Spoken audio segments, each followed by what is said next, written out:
بڑا ذرا غور سے میری باتیں سنیں. دیکھیں، ایک بیرونی سازش کے تحت ہماری گورنمنٹ کو ہٹایا گیا، اور بیرونی سازش کے ساتھ جو ملوث تھے، جن کو کولیبریٹرز کہتے ہیں، وہ لوگ جن کو میں میر جعفر اور میر صادق کہتا ہوں، انہوں نے مل کے یہ بیرونی سازش کو کامیاب کیا. اور یہ جب ہماری حکومت گرائی گئی تو کن جگہ پہ بڑی خوشی بنائی گئی. ہندوستان کے آپ میڈیا دیکھ لیں، ایسے لگا جس طرح کہ کوئی ہندوستان کا ہی کوئی پرائم منسٹر بن گیا. اسرائیل میں بڑی آپ ان کی میڈیا دیکھیں تو وہ بھی خوش ہوئے. اور مغربی میڈیا جو مجھے جانتا ہے، ہندوستان کا میڈیا بھی مجھے جانتا ہے، ان کے اندر بھی ایک رجیم چینج کو کسی نے اٹھایا نہیں، کیونکہ وہاں بڑا برا سمجھا جاتا ہے کہ باہر سے بیٹھ کے کسی ایک جمہوریت کو گرایا جائے. تو آج وہ آگے چل رہی ہے وہ سازش، اور میں اس سازش کی آج پہلے ایک چیز سے شروع کرتا ہوں. اس خوفناک سازش کے اندر ایک پلان بنا ہوا ہے کہ ملک کی سب سے بڑی پولیٹیکل پارٹی کو اپنی فوج کے ساتھ لڑا دیا جائے. یعنی ہمیں اور فوج کو ایک ایسا پیش کیا جائے کہ ہم ایک دوسرے کے کوئی مخالف ہیں، اور یہ ایک پلان کر کے کیا جا رہا ہے. میں صرف جو آپ سب دیکھ رہے ہیں، میں آپ کو یاد کرانا چاہتا ہوں کہ جب ہماری گورنمنٹ چل رہی تھی تو سب سے زیادہ تنقید جب آتی تھی ہندوستان سے میرے اوپر، تو وہ یہ کیا کہتے تھے کہ عمران خان فوجیوں کا، پاکستانی فوج لے کے آئی ہوا ہے، ان کا پتلا ہے. سب سے زیادہ یہ کرتے تھے، اور مسلسل ان کو تکلیف تھی کہ جی یہ فوج اور گورنمنٹ ایک ہی پیج پہ چل رہی ہے. آپ کو پتہ نہیں اس چیز کا علم ہے یا نہیں، یا یاد ہو یا نہ ہو، کہ ایک ہمارے سوشل میڈیا کے جنونی نوجوانوں نے ایک چیز، ایک بے نقاب کیا جس کو کہتے تھے یورپین یونین کی ڈس انفارمیشن لیب. یہ کیا تھی؟ اس میں تقریباً 800 فیک سائٹس تھی، اور یہ فیک سائٹس کیا کر رہی تھی؟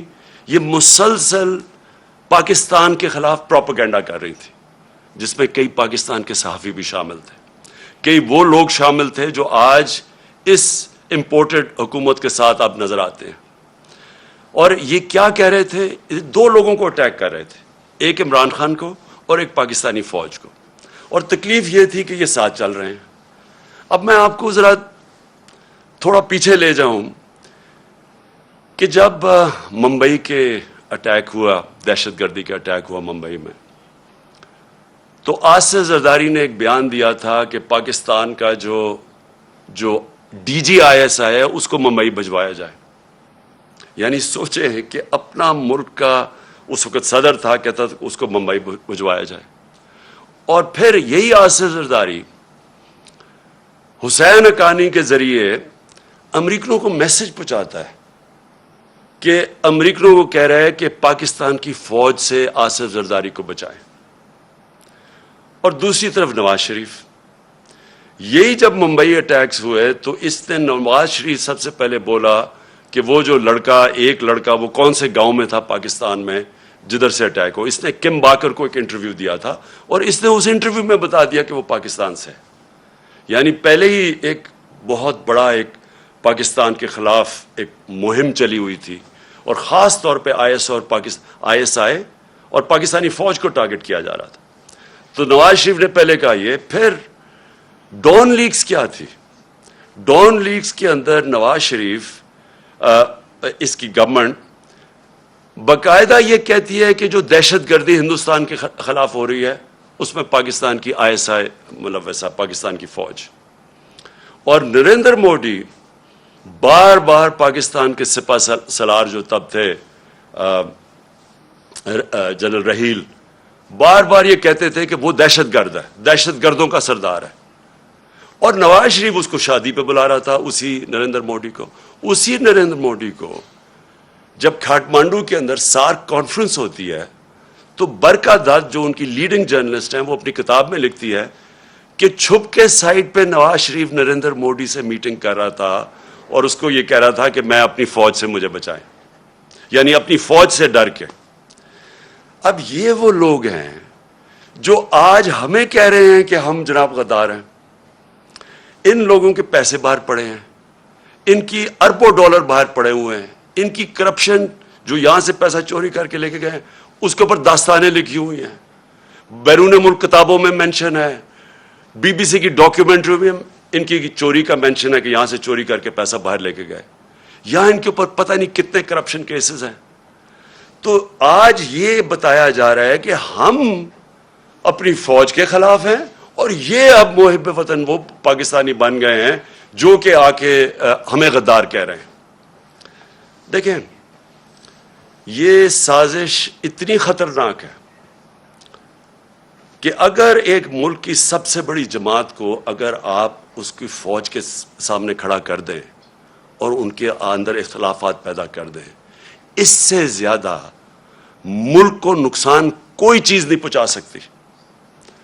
میں 18 سال کا بھی نہیں تھا جب میں ایسٹ پاکستان میچ کھیلنے گیا، مجھے یاد ہے 1970 مارچ میں، اور میں میرا فرسٹ کزن تھے بریگیڈیئر شفیق، ان کے ساتھ ٹھہرا ہوا تھا.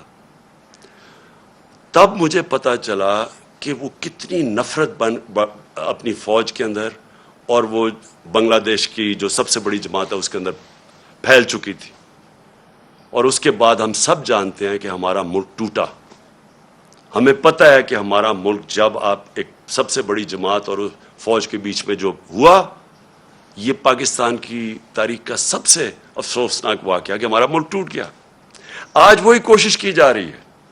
ایک پارٹی ہے پاکستان کے اندر جو پوری فیڈرل لیول کے اوپر پارٹی ہے، سارے صوبوں کے اندر پارٹی ہے، سب سے بڑا ووٹ بینک اس پارٹی کا ہے.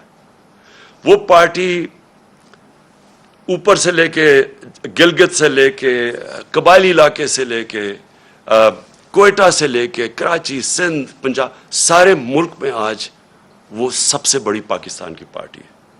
اور یہ سازش کی جا رہی ہے، اور سازش وہ لوگ کر رہے ہیں جو اس بیرونی سازش کا حصہ ہیں، کولیبریٹرز ہیں. وہ سازش کیوں کر رہے ہیں؟ اب میں بتاؤں ہوا کیا. پہلے ہماری گورنمنٹ گرائی گئی، انہوں نے سمجھا کہ ختم ہو جائے گا. یہاں جب گورنمنٹ جاتی ہے لوگ مٹھائیاں بانٹتے ہیں، وہ پبلک سڑکوں کے اوپر آ گئی. پھر ہم نے ایک پرامن احتجاج کرنا تھا 25 مئی کو. انہوں نے وہ یعنی عوام کے خلاف جو ظلم کیا ہے، یعنی کبھی اس ملک کی تاریخ میں ایسی حرکتیں نہیں ہوئی. 2-3 بجے لوگوں کے گھروں میں جا کے وہاں عورتوں نہ چادر نہ چار دیواری کی فکر، وہاں انہوں نے دہشت پھیلائی. کبھی ایسی دہشت نہیں پاکستان میں پھیلائی گئی. جس طرح کی شیلنگ کی فیملیز پہ، لوگوں پہ، یعنی جو انہوں نے کر سکتے تھے وہ ظلم کیا. اور اس کے پیچھے ایک ہی سوچ تھی کہ اس کو کرش کر دو پارٹی کو. ان کے ممی ڈیڈی ٹائپ لوگ ہیں، یہ جب ہم پورا زور لگائیں گے، ان کو ڈرائیں گے، یہ سارے گھروں میں بیٹھ جائیں گے. اس کے بعد آ گیا بائی الیکشن کمیشن پوری طرح ان کے ساتھ ملی ہوئی. اس نے ہر حربہ استعمال کیا ان کو جتانے کے لیے نون لیگ کو. ایڈمنسٹریشن ساری ان کے ساتھ ملی ہوئی. پوری انہوں نے کوشش کی وہ الیکشن، اور ان کو پورا اعتماد تھا کہ وہ الیکشن جیت جائیں گے. اس طرح کی پبلک نکلی کہ پاکستان کی تاریخ میں کبھی بائی الیکشن کیا، جنرل الیکشن میں اس طرح پبلک نہیں نکلی. اور سارے جو منصوبے تھے ان کے فیل ہو گئے. اور یہ ساری جماعتوں نے مل کے الیکشن لڑا اور وائپ آؤٹ ہو گئی پنجاب سے. اس کے بعد اور خوف مزید آ گیا ان کو. اور اب یہ جو مرحلہ جس میں ہم اب آ رہے ہیں، یہ اب وہ مرحلہ ہے. اب یہ کیا کوشش کر رہے ہیں؟ پہلے تو یہ جو سارا پوری کیمپین کی ہوئی ہے کہ کسی طرح ہماری اور فوج کے بیچ میں ہماری لڑائی شروع ہو جائے. دوسری چیز کہ انہوں نے اب پورا پلان بنایا ہوا ہے کہ ہمیں پارٹی کو توڑنے کا. پلان کا سب سے پہلی چیز آپ کے سامنے آ گیا الیکشن کمیشن نے، جو یہ فورن فنڈنگ کیس ہے. اب فورن فنڈنگ کیس کے اندر کچھ بھی نہیں ہے. یہ صرف یہ کہنے کی کوشش کر رہے ہیں کہ بیرون ملک پاکستانی جب وہ پیسہ بھیجتے ہیں تو وہ فورن فنڈنگ ہے۔ وہ پارٹی جس کی پاکستان کی تاریخ میں پہلی دفعہ جس نے ایک باقاعدہ پولیٹیکل فنڈ ریزنگ کی ہے، جس کا کوئی اس ملک کے اندر کوئی نہ کبھی کسی نے پہلے کی، اور نہ یہ وہ پارٹیز جن کے سربراہوں کو لوگ کرپٹ سمجھتے ہیں وہ کبھی فنڈ ریزنگ نہیں کر سکتی۔ تو وہ پارٹی جس نے پولیٹیکل فنڈ ریزنگ کی، جس پارٹی نے باقاعدہ 40,000 ڈونرز کے نام دیے ہوئے 2012 میں، 40,000 لوگ، وہ لوگ خود کال کر کے کہتے ہیں کہ ہاں ہم ڈونر ہیں۔ ان میں سے کئی لوگوں کو انہوں نے بتا دیا کہ جی کوئی فورن نیشنل وغیرہ، جو ان کو کئی پاکستانیوں کو بنا دیا کہ جی یہ تو غیر ملکی ہیں۔ وہ پارٹی جس نے فنڈ ریزنگ کی، جس کی ساری آڈٹ رپورٹس ہیں، جس کی ایک ایک چیز ہمارے سامنے ہم نے ان کو الیکشن کمیشن کو دی ہے، اس پارٹی کے اوپر سارا نزلہ گر رہا ہے۔ اور میں بار بار کہتا جا رہا ہوں کہ ہم 4-5 سال سے کہہ رہے ہیں، بلکہ عدالت بھی کہہ ان کو بیٹھی ہے کہ ان پارٹیز کی اکٹھی، اگر آپ نے آڈٹ کرنا ہے فنڈ ریزنگ تو اکٹھی کریں۔ میں صرف اس لیے کہہ رہا تھا، میں کیوں چاہتا ہوں کہ اکٹھی ہو، کیونکہ مجھے پتا ہے ہم نے کیسا پیسہ اکٹھا کیا ہے، مجھے پتا ہے کہ ہم نے کیونکہ لوگوں نے ہمیں پیسے دیے ہوئے تھے، ہم نے اپنی ساری آڈٹ رپورٹس، پوری ہماری بکس تیار ہیں۔ مجھے اتنا بھی پتا ہے کہ ان دو پارٹیز کے پاس کچھ بھی نہیں ہے، نہ ان کے پاس کسی نے ان کو پیسے دیے آج تک، نہ کوئی پیسے دے گا ان کو، نہ ان کے پاس کوئی آڈٹ رپورٹس ہیں، نہ ان کے پاس کوئی بکس ہیں، نہ ان کے پاس کوئی ڈونر بیس ہے، یعنی کدھر سے پیسہ آیا ان کے پاس۔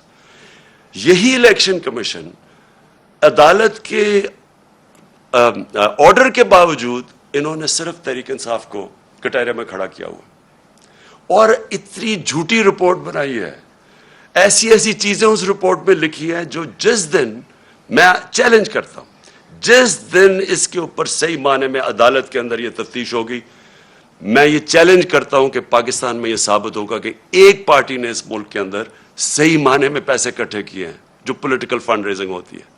اور الیکشن کمیشن ان کے ساتھ مل کے کیا کوشش کر رہی ہے، وہ اس پارٹی کو جس نے سارے ایک ریکارڈز کر کے اور ساری پولیٹیکل فنڈ ریزنگ جو ہوتی ہے ساری دنیا میں وہ کی ہے، اس کو کوشش کر رہے ہیں بین کرنے کی۔ اس سازش کا حصہ، یہ وہی سازش کا حصہ ہے کہ کسی طرح، کیونکہ اب ان کو یہ آپ ہرا نہیں سکتے، الیکشن آئیں گے تو یہ جیت جائے گی، تو اس کو آپ ٹیکنیکلی ناک آؤٹ کرو۔ تو ایک وہ انہوں نے عارف نقوی کا نام لے لیا۔ 2012 میں صرف اپنی قوم کو بتانا چاہتا ہوں کہ پاکستان کا جو رائزنگ سٹار تھا، جو اس ملک میں سب سے تیزی سے انٹرنیشنل سین کے اوپر، جو فائنانس کے تیزی سے اوپر جا رہا تھا، اس کا نام عارف نقوی تھا۔ اس نے کراچی الیکٹرک، ہم نے نہیں اس کو کراچی الیکٹرک کی پرائیویٹائزیشن کی، وہ ان دو پارٹیز کے دور میں وہ اس کو کراچی الیکٹرک کی اس کو دی گئی تھی پرائیویٹائزیشن میں، اور اس کی بل گیٹس اس کو پیسے اس کو انویسٹ کر رہا ہے اس کے فنڈ کے اندر، وہ پرنس چارلز کی چیریٹی کو پیسے دے رہا ہے۔ اور یہ الیکشن کمیشن کہہ رہی ہے ہم 2012 کی بات کریں، کہتی تھی 2018 میں وہ فراڈ اس کے اوپر چارجز لگے۔ یعنی اس لیول پہ انہوں نے جا کے کوشش کی ہے کہ کسی طرح ہمیں ڈسکریڈٹ کرے، اور میرا نام لے دیا کہ جی اس نے سرٹیفکیٹ دیا ہوا ہے اور وہ اس نے کنسیل کیا اکاؤنٹس۔ میں آج آپ کو پھر سے کہہ دوں کہ سرٹیفکیٹ دینا ہمیشہ، جب آپ سرٹیفائی کرتے ہیں، وہ ایک پروسیس سے آپ کے پاس پہنچتی ہے۔ میں بکس نہیں پڑھ کے سرٹیفائی کرتا، وہ پہلے شروع ہوتا ہے نیچے سے، ہماری فائنانس ڈپارٹمنٹ کرتی ہے، وہ پھر بیٹھتی ہے آڈیٹرز کے ساتھ، ان کے ساتھ کتابیں ریکنسائل کرتی ہے، وہ پھر جاتی ہے پارٹی کی مینجمنٹ کمیٹی میں، وہ مینجمنٹ کمیٹی جب کلیئر کرتی ہے تو میرے پاس آتی ہے، تو میں دستخط ان کے کہنے پہ کہتا ہوں to the best of my ability. میں سرٹیفائی، میں نے وہ کتابیں نہیں دیکھی ہوتی، جبکہ میں اپنے جو اثاثے ڈکلیئر کرتا ہوں تو وہ میں ایفیڈیوٹ دیتا ہوں، کیونکہ میں دیکھ کے کرتا ہوں۔ تو اس کے اوپر یہ کوشش کر رہے ہیں ڈسکوالیفائی کرنے کی، ایک یہ ان کا طریقہ ہے۔ دوسرا یہ توشہ خانہ کیس ہے۔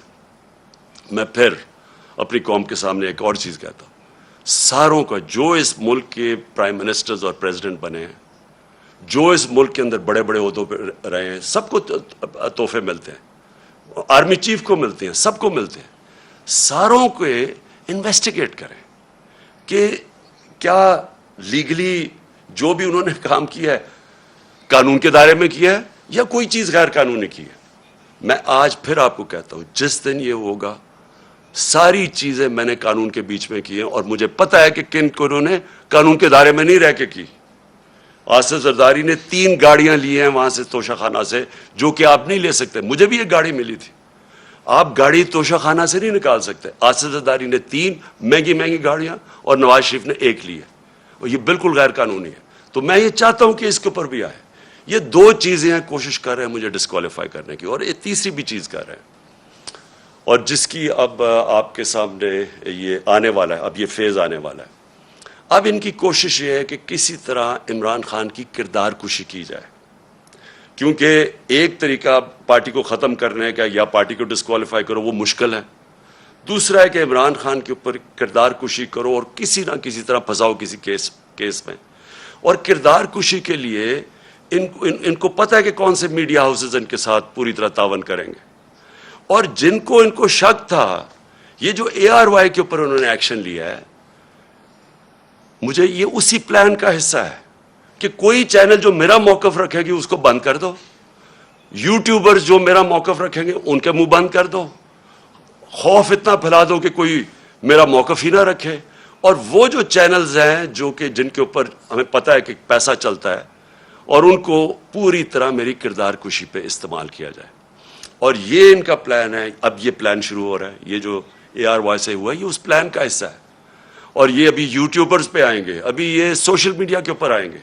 کوشش کریں گے کہ پورا منہ بند کر دیا جائے اور پوری طرح ایک عمران خان کو پبلک کے اندر ذلیل کیا جائے. میں پھر اپنی قوم کے سامنے کہتا ہوں کہ دیکھیں میرا یہ ایمان ہے کہ عزت صرف اللہ دیتا ہے اور اللہ کی اجازت کے بغیر کوئی کسی کو ذلیل نہیں کر سکتا. تھوڑی دیر کے لیے آپ سب کو پاگل بنا سکتے ہیں. آج تک کوئی بھی ایسا پیدا نہیں ہوا جو سارا وقت سب کو پاگل بنا لے.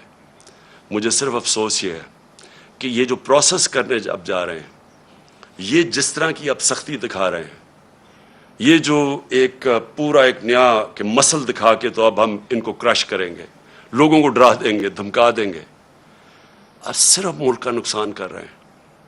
میں اپنی قوم کے سامنے کہہ رہا ہوں کہ یہ جو اب فیز آ رہا ہے ان کا اس سے ہمارا ملک ڈیمیج ہوگا. ملک کا سوچنا چاہیے. یہ صرف ذاتی مفادات کے اوپر اور بیرونی جو چاہتے ہیں جو وہ چاہتے ہیں کیا بیرونی کیا جنہوں نے ہماری گورنمنٹ گرائی کیا وہ چاہتے ہیں مضبوط پاکستان؟ کیا وہ چاہتے ہیں کہ پاکستان ایک ملک بنے جو اپنے پیر پہ کھڑا ہو جائے؟ کیا وہ نہیں چاہتے کہ پاکستان لائف سپورٹ مشین پہ رہے, تھوڑے تھوڑے پیسے دیتے رہو ان کو ان کی؟ اور یہ مجھے نہیں پتا کہ پاکستان کی ایئر سپیس استعمال ہوئی ہے یا نہیں, لیکن بیرونی اخبار ویسٹرن اخبار آپ پڑھیں تو وہ سارے کہہ رہے ہیں کہ کوئی ڈیل ہوئی ہے پاکستان کے اوپر سے, وہ ڈرون جا کے اس نے افغانستان میں یہ ڈرون اٹیک کیا ہے. اگر ہم یہ کر رہے ہیں کہ جی تھوڑے سے پیسے مل جائیں گے اسے, میں پھر اپنی قوم کو کہنا چاہتا ہوں دیکھیں ہم نے 80 کی دہائی میں پوری مدد کی, ٹھیک ہے اس وقت مجاہد تھے ہم, ہمارے ہمسائے ملک پہ کسی کا دوسرے ملک کا قبضہ تھا, لیکن ہم استعمال ہوئے. جیسے ہی وہ وہاں سے قبضہ ہٹا تو ہمارے اوپر سینکشنز لگ گئی تھیں. یہاں 50 لاکھ ریفیوجیز تھے پاکستان میں, یہاں کلیشنکوف اور ڈرگز آ گئی تھیں, یہاں سیکٹیرین گروپس ملیٹنٹ گروپس آپس میں لڑنا شروع ہو گئے تھے. اس سے پہلے اور پاکستان تھا, افغان جہاد کے بعد پاکستان بدل چکا تھا. پھر ہم نے ان کی مدد کی اور سب کو پتا ہے کہ جب وار آن ٹیرر میں دھمکی ملی اور ہم نے ان کی مدد کی, کیا ملا پاکستان کو؟ اس سے $20 ارب ملا. تو جو نقصان پاکستان کا ہوا, جو 80,000 لوگ ہمارے قربان کیے گئے, جو ہمارے فوجیوں نے شہادتیں دیں, تو کس لیے ہم نے کیا؟ ہمیں تب بھی یہ استعمال کیا گیا, دھمکی ملی, ہمارے گھٹنے گوڑوں میں جان ہی نہیں تھی کہ کھڑے ہو کے ہم ایک خوددار قوم کی طرح ان کا فیس کرتے. ہم پھر جھک گئے اور بڑی بھاری قیمت قوم نے ادا کی اس کی. چھوٹی سے ایلیٹ ہے جن کو وہ جو پیسہ آتا ہے وہ باہر بھجوا دیتے تھے, ان کے بینک اکاؤنٹس بڑھتے رہے, لیکن قوم کو تو نقصان ہوا. ابھی بھی مجھے خطرہ ہے کہ اگر ہم یہ تھوڑے سے ڈالرز کے لیے اس ایجنڈے کا حصہ بھی بن جائے اور وہ اس ایجنڈے سے ہم پھر کسی کانفلکٹ میں پھنس جائیں, کسی قسم کے انتشار میں پھنس جائے ہمارا ملک, تو آخر میں ہمیں ماضی سے پتہ ہے کہ فائدہ تھوڑا ہوتا ہے, نقصان بہت زیادہ ہوتا ہے. اور ابھی بھی میں یہ آج ضرور کہنا چاہتا ہوں کہ یہ جو ہم دیکھ رہے ہیں ٹی ٹی پی کی ایکٹیویٹیز پختونخوا میں, اور ہم دیکھ رہے ہیں انہوں نے ٹارگٹ کر رہے ہیں, میرے کئی تحریک انصاف کے وزیر اور میرے ایم پیز مجھے بتا رہے ہیں کہ ان کو دھمکیاں آ رہی ہیں اب ٹی ٹی پی کی طرف سے. میں اس کے اوپر بھی مجھے حیرت ہے کہ ان دنوں میں تو جب ٹی ٹی پی ایکٹیو تھی تو وہ تو یہ کہتی تھی کہ جو امریکہ کے کولیبریٹرز ہیں ہم ان کے خلاف ہیں, اس لیے ہم اٹیک کر رہے ہیں. تو یہاں تو وہ گورنمنٹ ہے جو ایک آزاد پاکستان چاہتی ہے, تو اس کو کیوں ٹارگٹ کیا جا رہا ہے؟ مجھے اس میں بھی ایک سازش نظر آ رہی ہے. میں سمجھتا ہوں یہ بھی ایک سازش کے تحت گیم چل رہی ہے ہماری پارٹی کو کمزور کرنے کے لیے. اور وہ جو ایک بیرونی سازش وہ چاہتے ہیں کہ کمزور ہماری پارٹی جتنی کمزور ہو, اس کے بعد ان کے لیے آسان ہوگا ملک کو کنٹرول کرنا. تو میں اور پھر آتا ہوں شہباز گل کے اوپر. دیکھیں, شہباز گل نے جو کہا, اور اگر وہ قانون کے خلاف تھا تو بڑا آسان ہے. اس کا ہمارا آئین ملک کا, ہمارا قانون ایک پروسیجر بتاتا ہے کہ اس کے اوپر چارج لگائیں, اس کو موقع ملے عدالت میں جا کے اپنی صفائی پیش کرنے کا. اور کیا اس نے کس کانٹیکس میں کہا, کیا کہا, اس ہر انسان کو ہر دنیا کی قانون کا نظام اس کو موقع دیتا ہے اپنی صفائی پیش کرنے. لیکن جو یہ ہوا, اس کی گاڑی کو شیشے توڑ دیے, اس کو جس طرح اٹھایا, اس کے ڈرائیور کو مارا گیا, پتہ ہی نہیں کدھر غائب ہو گیا وہ, ہم ڈھونڈتے پھر رہے ہیں, پتہ چلوا رہے ہیں کہ جی وہ کدھر جی گیا. یہ کون سے قانون اور آئین کے مطابق ہوا؟ اور میں اپنی پارٹی کی طرف سے واضح کر دوں, ہمارا کیونکہ پھر سے جینا مرنا اس ملک میں ہے. میرے کوئی بیرونی ملک کے ساتھ سے نہیں پڑے کہ میں جب مشکل پڑے تو باہر بھاگ جاؤں. میں نے تو جینا مرنا یہاں ہے, میرا تو کچھ نہیں باہر. ہماری طرح کے لوگوں کو زیادہ اس ملک کی فکر ہے, اور جس کو اس ملک کی فکر ہے وہ چاہتا ہے کہ اس کی فوج ملک کا ایک مضبوط ادارہ بنے. وہ کبھی نہیں چاہے گا کہ اس کا ملک کا ادارہ کمزور ہو. وہ لوگ جنہوں نے اس ملک سے کیا کیا تھا پہلے, میں یہ چاہتا ہوں کہ آج اب ایک چھوٹا سا کلپ دیکھ لیں. میں صرف چاہتا ہوں, اس سے بہت بڑی سٹیٹمنٹس ہیں ہمارے پاس, لیکن میں میڈیا کے لیے صرف دکھانا چاہتا ہوں کہ صرف یہ کلپ دیکھیں کہ شہباز گل نے کیا کہا, اور یہ دیکھ لیں کہ یہ جو بڑے بڑے نام آج پھر رہے ہیں جو ہمیں کہہ رہے ہیں غدار ہے, انہوں نے کیا کہا اور ان کے اوپر کیا ایکشن لیا گیا. یعنی انہوں نے کیا ایکشن لیا گیا, اور جو ایکشن لیا گیا شہباز گل کے اوپر, یہ ذرا دیکھیں. قمر جاوید باجوہ صاحب, آپ نے ہماری اچھی بھلی چلتی حکومت کو رخصت کروایا, ججوں سے زور زبردستی سے فیصلے آپ نے لکھوا کہ ملک توڑنے والے فوجی جرنیل, ان کی لاشوں کو پاکستان کے جھنڈوں میں لپیٹ کر ان کو دفنایا گیا. رکھو کراچی کے بہن بھائیوں, ایک یا دو افراد ادارہ نہیں ہوا کرتے. ایک یا دو افراد اداروں کی بدنامی کا باعث بنا کرتے ہیں, اور جب وہ ادارے کی آڑ لیتے ہیں تو اس میں پھر ادارے کے اوپر ناقابل تلافی نقصان ہوتا ہے.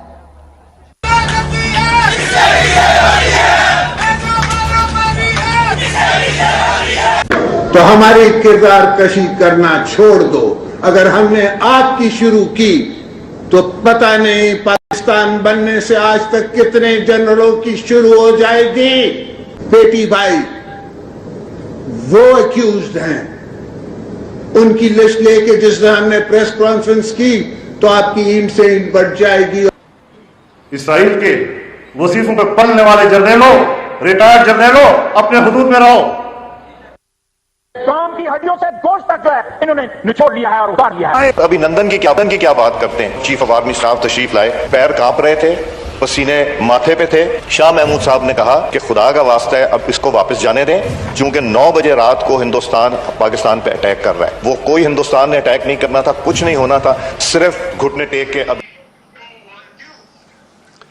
تو میں چاہتا تھا کہ آپ خود یہ سن لیں, اس سے بہت زیادہ کلپس ہمارے پاس ہیں, اور میں اس لیے چاہتا تھا کہ آپ یہ سارے سن لیں کہ ان کے اگینسٹ کیوں کوئی ایکشن نہیں لیا گیا. یہ تو کلپس ابھی اویلیبل ہیں کیا ان کے اوپر، اور ان کے اوپر تو ایکشن پہلے بھی لینا چاہیے، جو یہ سارا ڈان لیکس تھا اور جو میمو گیٹ تھا، کیا یہ لوگ آج ٹھیک ہیں؟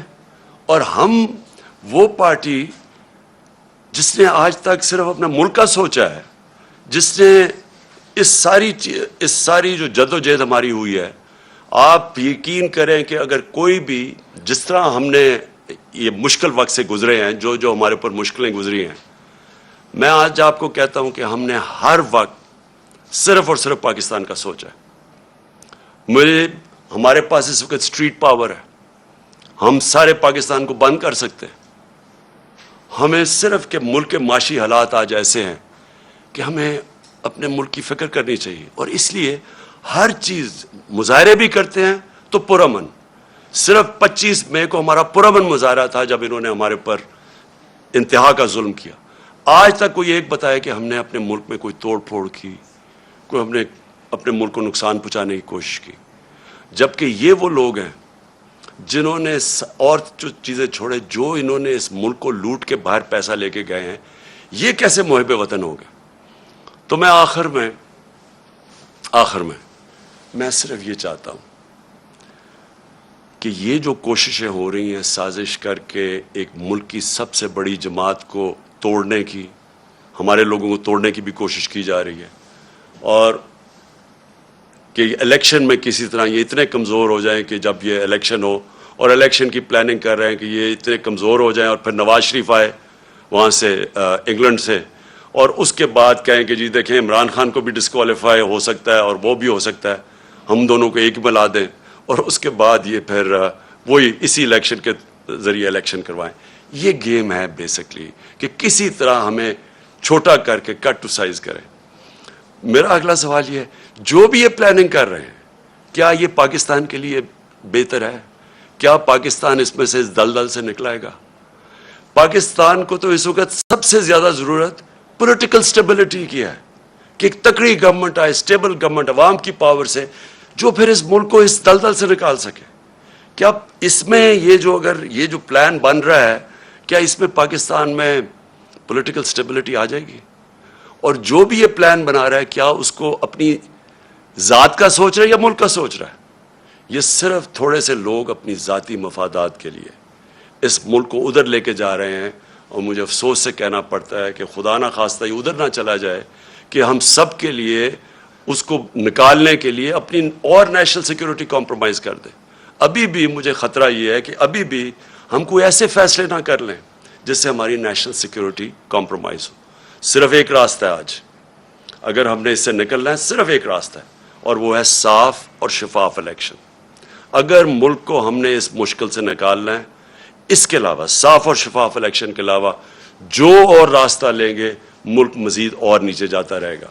جس طرح کی مہنگائی آج ہے، جس طرح کے لوگوں کے حالات ہیں، جس طرح کے بجلی کے بل ہیں، ہر چیز مہنگی، اور ابھی مزید اور مہنگی ہوگی کیونکہ ڈیویلیویشن جو ہوئی ہے، یہ ساروں سے عوام کے اوپر بوجھ بڑھتا جائے گا، اور پھر سے آخر میں صرف صاف اور شفاف الیکشن سے ہم اس سے نکل سکتے ہیں۔